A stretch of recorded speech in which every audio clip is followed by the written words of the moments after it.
Shri Harikrishna Heights इथं अत्यंत वाजवी दरात 25 एमिनेट्स आणि प्रशस्त पार्किंगसह 2 आणि 3 BHK रेडी पोझिशन फ्लॅट्स उपलब्ध. बुकिंगसाठी संपर्क पार्श्वनाथ प्रोजेक्ट 9090 78 78 33.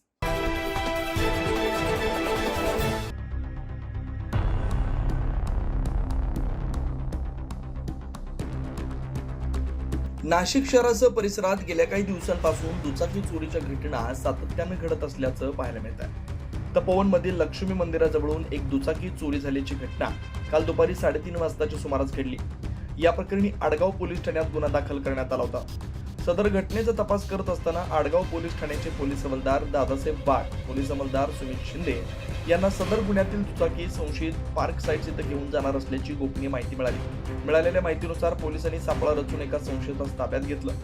नवीन पून मगर असं पोलिसांनी ताब्यात घेतलेल्या संशयिताचं नाव आहे. पोलिसांनी त्याची कसून चौकशी केली असता त्याच्याकडून 2.5 लाखांपेक्षा जास्त किमतीच्या 5 दुचाकी हस्तगत केल्या.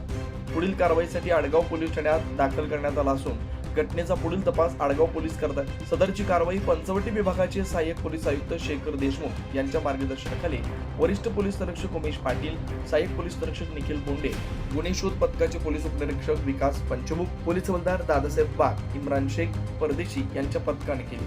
9 न्यूज महाराष्ट्र ब्युरो, नाशिक.